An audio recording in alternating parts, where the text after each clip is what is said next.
Dando continuidade aí para nossa questão 82, a CAF 2016. Diabetes na mira.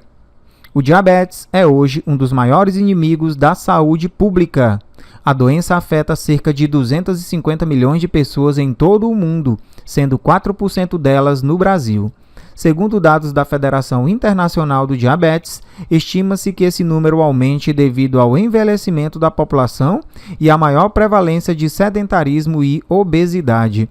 Para ajudar a reverter esse quadro, pesquisadores do Brasil e da Itália desenvolveram terapias baseadas na manipulação genética e no uso de células-tronco para combater os dois tipos da doença. Testados em ratos e camundongos, os tratamentos foram capazes de reduzir os níveis de glicose no sangue dos animais. Assim, é correto afirmar, exceto... Então, antes da gente ver aí o comentário dos quesitos, vamos nos atentar a algumas informações. Então, o diabetes é uma doença do metabolismo causada pela falta de insulina, que é um hormônio produzido pelo pâncreas.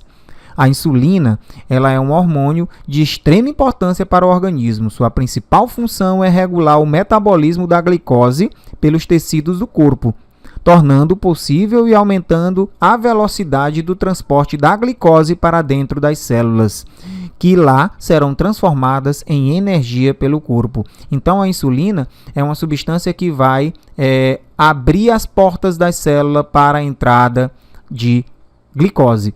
Se não houver insulina, essa célula ela não vai dar espaço, não vai abrir espaço para entrada, ela não vai permitir a entrada de glicose. E a consequência seria diabetes.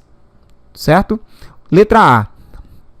Assim é correto afirmar, exceto a terapia. Letra A. Terapias baseadas no uso de células-tronco para combater o diabetes são bastante promissoras, visto que estas células são capazes de autorrenovação e diferenciação em muitas categorias de células.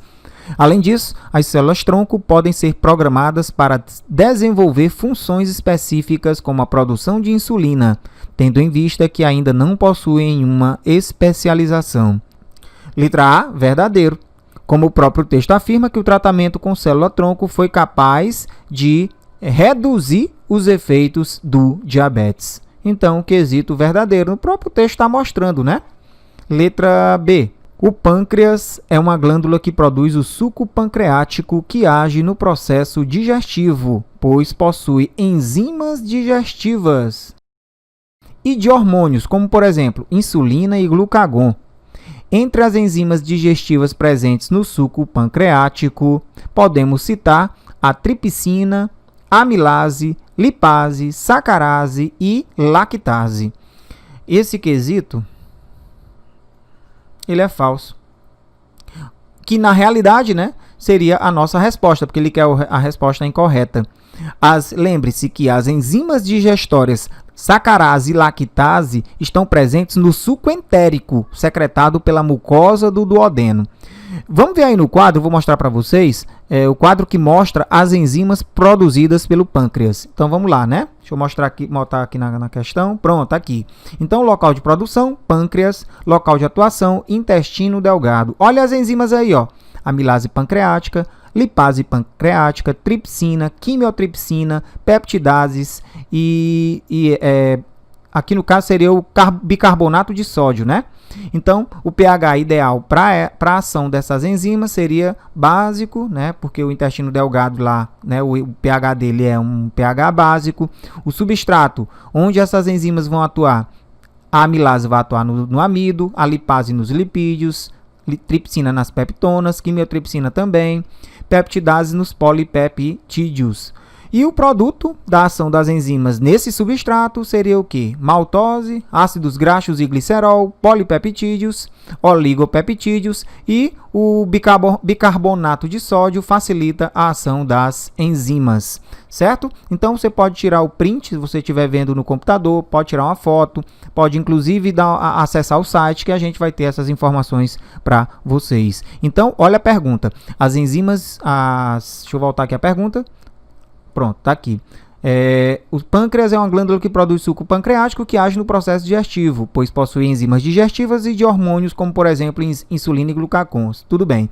Entre as enzimas digestivas presentes no suco pancreático, podemos citar a tripsina, a amilase, lipase, sacarase e lactase. A gente não viu sacarase e lactase aqui, né? Então, por isso, esse quesito ele está errado. Letra C.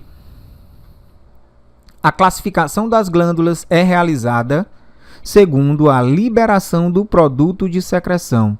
Algumas mantêm continuidade com a superfície epitelial através de um canal, sendo denominadas glândulas exócrinas, e secretam para a superfície livre. Em alguns casos, o canal degenera durante o desenvolvimento e deixa porções de tecido epitelial secretor isolados dentro de outro tecido. São as glândulas endócrinas, nesse caso, né? Estas secretam diretamente na corrente sanguínea e sua secreção são conhecidas como hormônios. Esse quesito também ele é verdadeiro. O epitélio que apresenta a função secretora é denominado glândula, né? Se produz secreção, é glândula e é responsável pela produção de substâncias essenciais para o funcionamento do organismo. A gente pode classificar as glândulas basicamente em 3 tipos. Quais seriam elas? As glândulas exócrinas, as glândulas endócrinas, escrevi certo? Escrevi endócrinas, e as glândulas mistas, também chamadas de anfícrinas. As glândulas endócrinas são as que eliminam sua secreção diretamente na corrente sanguínea e, diferentemente das exócrinas, não possuem ducto glandular. O produto dessas glândulas é denominado de hormônio e o conjunto dessas glândulas formam o sistema endócrino. Exemplo de glândula endócrina seria a tireoide, a hipófise, a paratireoide, a adrenal, entre outras. As glândulas exócrinas são aquelas que lançam a secreção na superfície livre, superfície do corpo ou luz de algum órgão, e apresentam canais ou ductos por onde a secreção passa até atingir o local onde será eliminada. Temos como exemplo as glândulas mamárias, sudoríparas e sebáceas. São exemplos de glândulas exócrinas. As glândulas mistas ou glândula anfícrina é um tipo de tecido epitelial glandular e que atua simultaneamente como glândula endócrina e glândula exócrina. Como endócrina, secreta substâncias na corrente sanguínea e como glândula exócrina, produz secreção. São glândulas que possuem uma porção exócrina e outra endócrina. Então, o quesito está correto. Letra D. Os epitélios glandulares ou epitélios secretores constituem uma divisão do tecido epitelial especializados em realizar secreção. As substâncias sintetizadas e liberadas pelas células glandulares recebem denominação de produto de secreção.